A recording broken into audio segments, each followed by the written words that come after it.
Welcome, everybody, to another social distance learning session brought to you by the Liberal Gun Club. Tonight, the bench doctor is going to show us part 2 of the Winchester 1894, or how to break a rifle with a hammer. Yes. This is currently being streamed out of Zoom to Twitch, Twitter, and Facebook. We can't do YouTube for live streaming because he's actually handling firearms on screen, but this will be put up on YouTube later. So everyone knows, for those that are here for the first time, all participants but the moderators and the presenter have their video shut off and are muted. If there are questions, please put them in the Discord Q&A channel or inside the Zoom chat here. We have several people watching for questions at the various locations, but the easiest way to get your question answered is to become a member and sign into Zoom so you can ask your questions live in chat. Becoming a member is inexpensive. It's only $10 and brings other benefits with it, along with access to the Discord server and that great community. We will have our usual after social distance learning shenanigans after all of this in Discord, and I just put the link for those who are in the Zoom chat. And now to our bench doctor, Scott. Take it away. Hey, well, hopefully you didn't tune in last week or the last session because it was a complete and utter failure. I got ahead of myself in reassembling this gun, and I put the pin in too soon, and the lever is captured by the pin, and I put it all together put the pin in too soon and didn't grab the lever. So I'm going to go ahead and take it all apart and just start from scratch, and we can delete the first one and pretend it never happened. But I had to place an order from a company called Jack First, which is a really good gun parts place for weird and old and obsolete guns. And they had factory new screws for this gun, and some of these are pretty chowdered up. So I figured, well, while I got it apart, I'm going to replace the screws that I can. I'll save the old ones, but I just thought, it's a friend of mine's gun. And I thought, well, that's the right thing to do if I can. So you'll notice the gun is empty. I have a chamber flag. Gun's empty. First thing we're going to do is I'm going to take the stock off. Let me show you. It's this screw right up here on top of the tang, and it's pretty straightforward. Just loosen. Set your screwdriver, the ratcheting screwdriver to loosen. And I preach on this a lot, but once again, get yourself a good set of hollow ground screwdrivers if you're going to do these things. You don't end up wrecking those screws like we see here. They don't slip out of the slot and damage metal when you're using them. So you can get them at pretty much any gun store. That's the screw. And this just slides right off.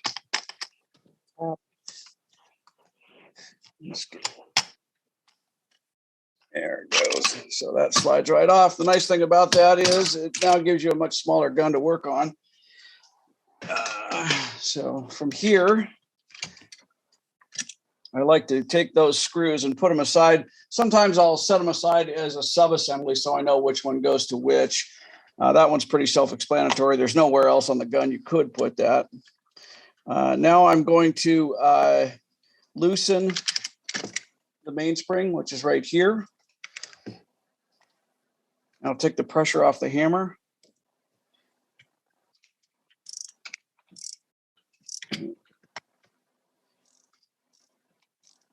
See the spring? Yeah, there we go.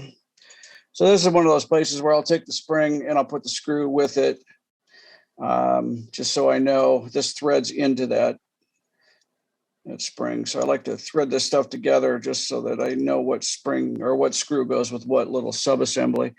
Set that aside. Now we take this screw out right here. It's the largest one on the left side of the gun, and it's what's retaining the hammer.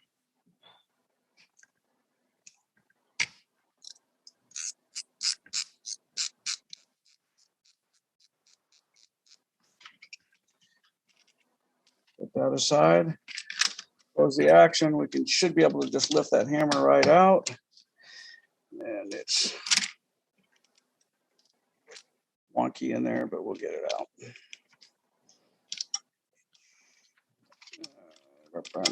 Well, we'll just keep going. Okay, let's take the lever off, which is just this. You have this little button or a little screw here. We get a smaller screwdriver tip. Move this. Okay, and this is one of the ones I have a replacement for.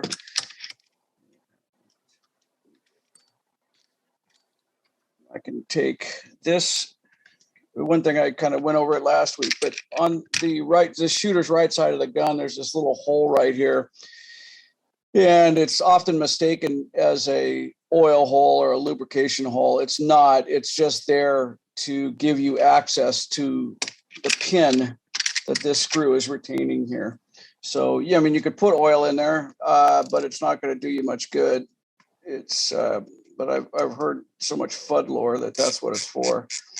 But obviously, people that say that have never taken one apart. So that aside, okay. Now what I can do is I can drive this pin out. A little pin down in there, and I'll show it to you once I get it out of here.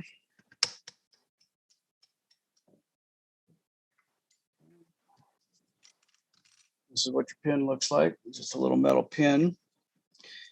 Okay. Now we can just kind of take the whole thing apart. Get that out of my way. Get our lever out of there. Does anybody have one of these, or is it just more curiosity here? I know I've had a post and a pre-64 version of the Winchester 1894, but my post version has a suppressor and a red dot, so it's not exactly very traditional. Nice. I started playing around with suppressors last night, or a couple of days ago, and drilled. Since I have the license to do it now. Oh yeah, I forgot to get that pin out. Yep. For those ATF agents that are listening, he has his appropriate SOT. I have all of the proper paperwork. So this just slides right out. That's your lever. Bolt slides right off the top. Let me get that out of the way. Hammer out. This hammer in this gun is particularly difficult, and I don't know why. It usually just slips right out, but this gun is a little bit more difficult for some reason. Not sure. Get it out of the way to get the bolt out. But so I did all of the paperwork necessary to acquire, build fun ones. Let's see here. Get this out of my way. Why is this particular hammer difficult? These things usually just fall right out of the gun. I don't know why. I don't know. Get it off the sear there, maybe.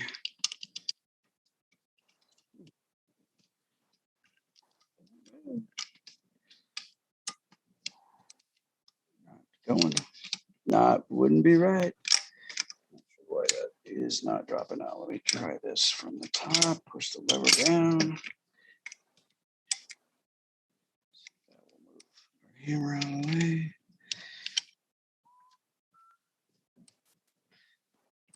I swear these guns aren't as hard as I make it look. Well, rather than a repeat of last week, this is kind of where we were left off last week, except I had the hammer was out. I'm not sure why it's not coming out, but I'm not going to sit here and struggle for 45 minutes. It usually just drops right out. But the bolt just slides in from the top like so. And if you're going to lubricate one of these, I like to put some grease where the bolt, let me get over here on the camera where you guys can see. Right here on these rails, I like to grease that because that's a heavy wear area. That's where there's metal on metal. So, and you don't need to overdo it, just a couple of little dabs. And my grease doesn't want to come out. Just a little bit and rub it in there. Do it on the other side. As these areas, like I said, they rub inside, and it will, as the gun heats up, it will disperse. But you can see how that now glides. So you slide the bolt back in, and then you slide this block in. It usually just drops straight out the bottom. I noticed when putting these together, the next thing you're going to want to do is put your lever in, which is the part that I got jacked up on last time. I went right past putting the lever in and got myself screwed up. So, but you have to get the lever in, and inside the bolt, it lines up like that. This screw hole right here in the bolt, the pin passes through from here, through the bolt, and through this, and captures this. And that's where I got messed up. But to align these properly, to get these aligned so you can get the pin through, what I found to do is take this block and push it up so it's forcing the bolt all the way forward. If you don't, you'll see there's a little bit of a gap right here, and it makes it very difficult to try to close the bolt enough to get that pin in. So I like to shove it back up in there like so, and then see if you can see daylight through that. You should. Yeah, I don't have the lighting to do it, but now it's unobstructed, and it makes it a lot easier to reassemble the gun. So turn it back over, and you drop your pin in. And this shouldn't be difficult. If it is difficult, disassemble and figure out where it's hanging up. It should just tap in like that, and you'll know it's in deep enough because it'll bottom out. There's a little, it'll bottom out, but you can see it's all the way in there. Once that's in, I just did the same thing this time that I did last week, which is put the pin in before I captured the lever. So that was done. Thankfully I found it in time. All right, boy, that would have been, it's already embarrassing, but that would have been more so. Where'd I put my other punch? Where's my little punch? Punch. This will work. Drive that back out.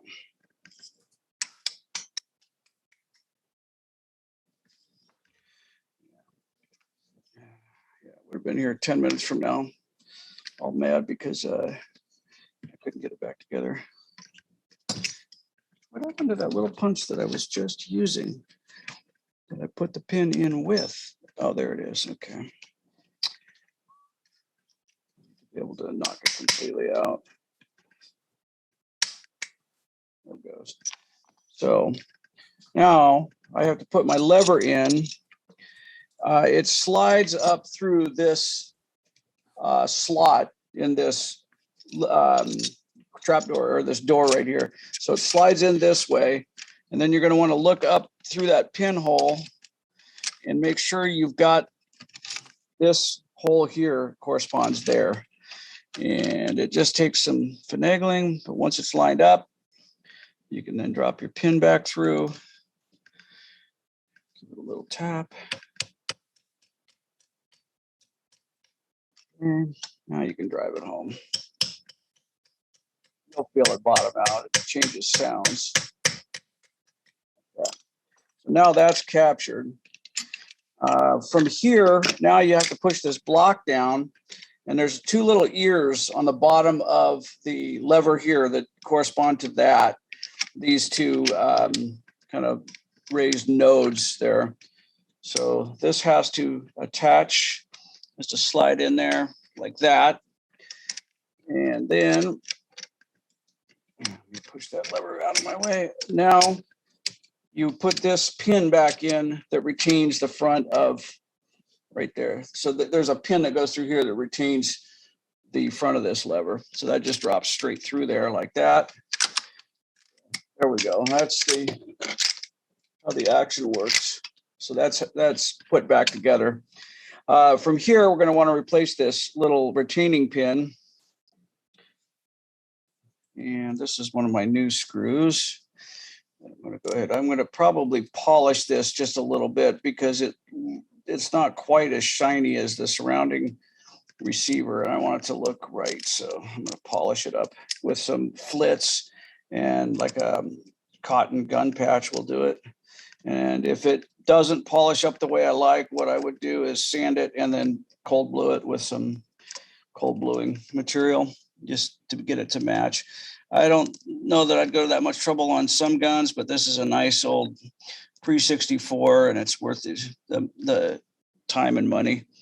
So, all right. And then sure we got everything there. Now we're going to line up our hammer. And so the hammer's got a hole in it that corresponds right here. So what we're going to want to do is just kind of fiddle around. And I found that you have to kind of push down and forward on the hammer to get it to align properly. So kind of this way. But you can look right through there and see it. And the pin should go in without too much drama. I say that as it takes me 45 minutes to put the pin in, right? Make sure I get it done, lined up.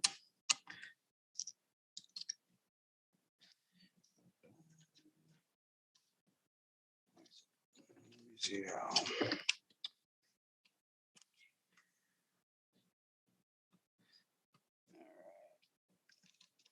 Oh, that's because that's the big stock pin. There we go. So that just drops through and it's only threaded on the far end of it where it threads into the other side of the receiver. So it should drop in about 3/4 of the way. And as far as tightening these, don't really reef on them. Just get them down snug and maybe a little bit more than snug. And like a Colt single action Army, just check them now and then, when you're in the field. And don't Loctite them because you're going to have to put a lot of heat to this thing to get it apart. Put this little screw in up here, which captures. Second.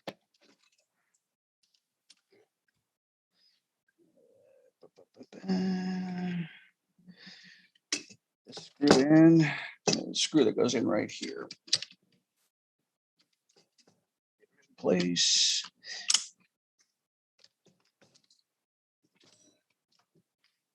Stuff on my bench. So that's going to be another one of these little screws. That one, and it's a it's an interesting little screw because you see it has threads just where it goes through the side of the receiver, and then there's no threads on the end of it.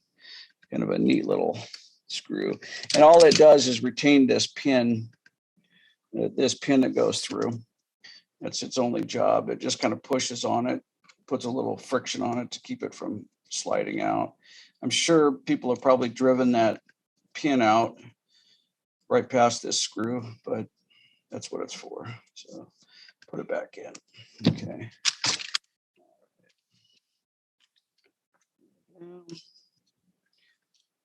Hammer out of our way.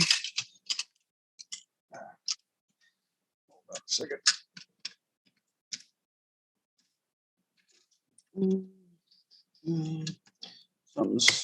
The hammer's not moving freely. I'm going to pull that hammer screw back out. Take a look at it. Get a better bit for that.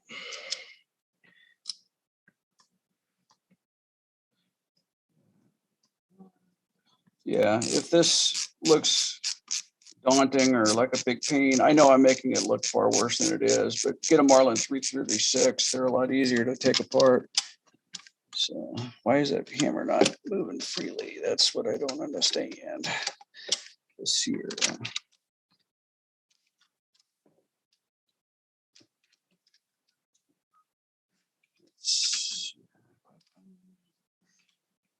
Let's just back. This is what I do in these situations is I just back up. Just keep backing up until it, and then start from the last known working position because it's not worth it to try to force something. Just take it back apart and figure it out. Now, this should this out.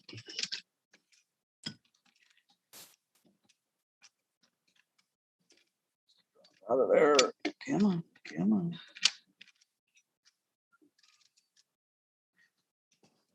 This quiet bothers me. I'd rather be talking and masking my incompetence with my voice, but Just get a bigger hammer. It'll be fine. I could do that, but I'd rather not. I just don't understand why this is not dropping free. It should be just dropping right out of the way here. All right, we'll figure it out.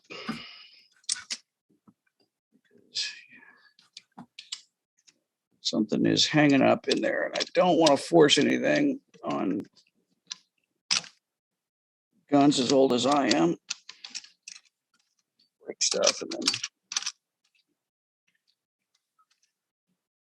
figure out of the way. I'm pressing the trigger to get it off the sear in case it's on there. I don't want to damage the surface of the sear. So now let's see. All right, why is it stuck in there? Let's drive the pin all the way out. Why not? Get to watch this a couple of times. This is a very good friend's gun, and I really don't want to booger something up or damage something and lose a friend over it. So I'd rather just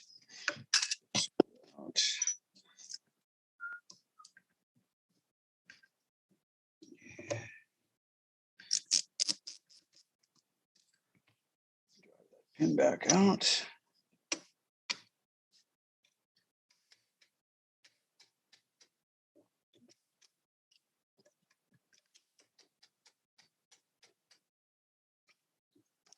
Pin that one. No. Number 3. And we'll just go back through it. Where it's binding and why. Pins out. Okay. So everything is as it should be. Not sure why the trigger is difficult to get out of there. That could be the root cause, but I don't want to mess with damaging something, taking it apart. So, so once again, we got to line up our lever. Push this loose here. And push this block all the way up to force the bolt all the way into battery. Put our lever up through this door, this trap door, or lifting gate. I can't remember what the actual part's called. Get our lever lined up with the pinhole and put our pin back in. Tap. Bottoms out. Reinsert our screw.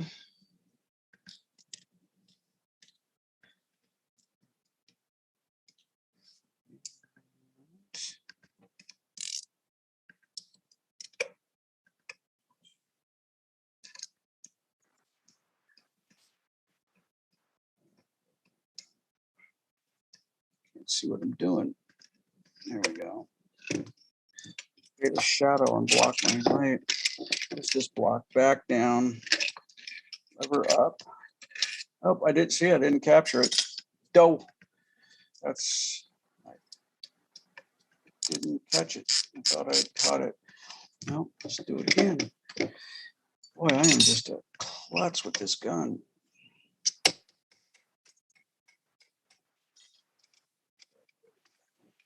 Back in the battery. Really, I'm making this much harder than it needs to be. So let's go ahead and get this bolt out of our way. Put that right there. Get it lined up, see right there. Now, why didn't the pin capture it last time? This is the exact same thing I did. Okay, there it's captured. I can feel it. Pull on it. Bottomed out. Block. Reinsert it. Lever up out of our way. Gotta push that lever up.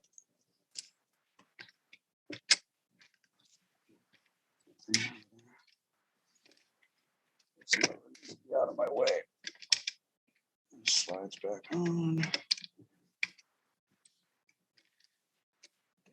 There.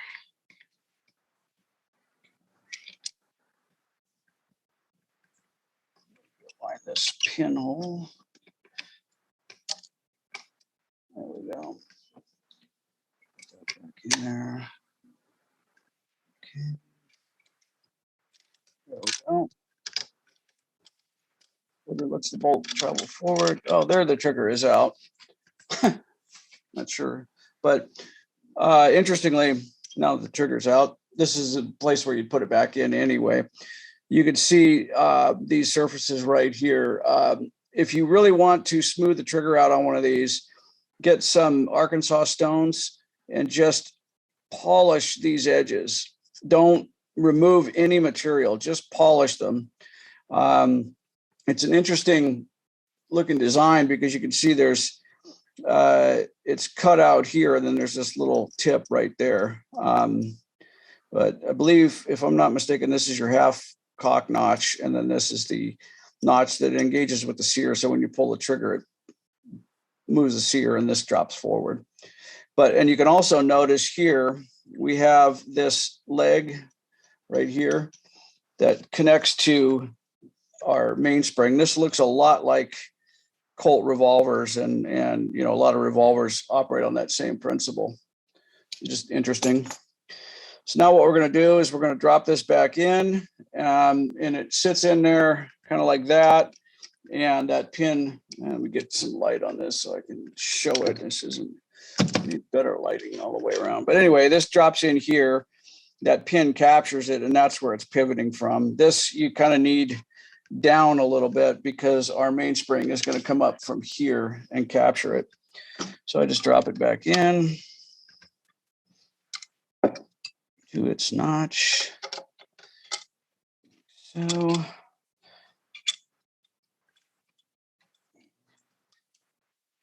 get it aligned. Take our hammer pin.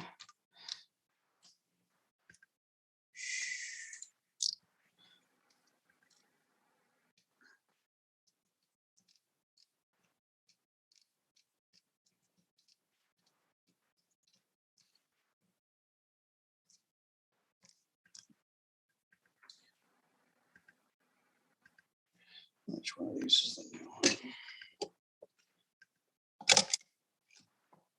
Okay. This is the pin or the screw that captures that little pin up front. And you can feel it if you're tightening this screw and keep your fingers on that pin, you can feel the tension on it. It's just a little tiny bit. You can feel it change the feel of the pin just a bit. Yeah, there we go. Okay. We can't test the hammer yet because we don't have any tension on that spring. All right, so now what we're going to do is we're going to put our spring back in, and this is going to hook on. It goes like that, and it's going to hook on to the back arm of that leg that comes off of the hammer that I showed you just a second ago. That's what it's going to connect to. So I just kind of move it to where I could see it. It's up, so I want to drop it down. I don't know if you can see it right there. Let's see. It's right there. There it is. So now you just take this spring and you engage it. You make sure you capture both sides of that. And then from here, we're going to put this screw is going to go through the bottom here, and it's going to screw into the spring. So sometimes you have to kind of press on the spring and turn the screw at the same time. On a newer spring, it can be a little bit tight, but then you just screw this down. And you want it to engage those threads.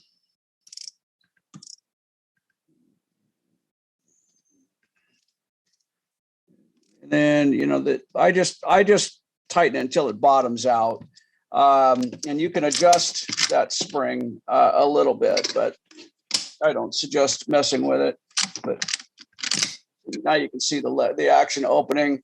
When it opens, it cocks the trigger, close the action, pull the trigger, and the hammer drops forward. So that's the basic guts of one of these things. Put this screw back in there. It's not much, they're a lot simpler than people make them out to be. I've heard people, talk about how legendary these things are to work on. They're really not. Just take your time and take pictures if you're wondering about what goes where, but they're really not that bad. Just the exception being removing the barrel from the receiver. Yeah, don't do that. Take it into a gunsmith. But I never go there with people, because that's something that most people shouldn't be doing at home, because it's really easy on some guns to crack the receiver. They put this part in a vise, crank it down, and then start reefing on the barrel, and they end up cracking the receiver. Some guns are more prone to it than others, but yeah, I would take it to a gunsmith. It's got the proper jigs and fixtures to do it. You take your stock, slides back on, take your stock bolt, run it through, get the bigger screw tip, and tighten her down. And this is another one. Don't get too crazy with tightening it. Just get it a little past snug. This is it's an old gun. It's an old design, and they can get finicky. But you don't put Loctite on this stuff, because the gun is going to have to come apart at some time. And you don't want to, the only way I know to remove red Loctite is to put heat to it. And you don't want to put heat to these old receivers and damage the finish on them. I don't think you're going to get enough heat on it to damage the metal. But if it were one of the color case hardened ones, that would be a real tragedy to have to do that. So don't Loctite these screws. Maybe if it's chronically running out, I would go to Jack First and buy a new screw and try from there. I would not mess around with putting Loctite on there, but maybe just a tiny bit of blue, but never red. So anyway, I don't know. That's it for the 94 Winchesters. Any questions? Actually, no, there weren't any that showed up in either Zoom chat or the Discord chat. Then I assume nobody's watching, and that's awesome, because it's been a train wreck from day one. Go around and tighten all the screws and make sure they're down snug. I don't see anything, Lonnie. Do you have any questions? Nope. I missed? Yeah. Nothing. I'm curious what the variations are like between this and other either later or earlier versions of this rifle. I really don't know. I can't honestly. I haven't worked on any of those older ones, so I don't know. Honestly, I probably will, because my buddy that bought I think it's an 1873 octagon barrel 45 Colt. I usually fix his guns for him, so at some point I'm sure he'll want to do something to it. And good, because that's one of the ones I was kind of curious about, the 1873. Yeah, it's a wonderful gun. It's heavy because it's got that really long octagon barrel on it. Yeah. I've got another one of these that a friend of mine here in Oregon, he's a club member, brought it by, and it's missing the load gate right here. This piece is gone on it, but it's a really pretty gun because it's polished nickel, and it's got factory engraving all around.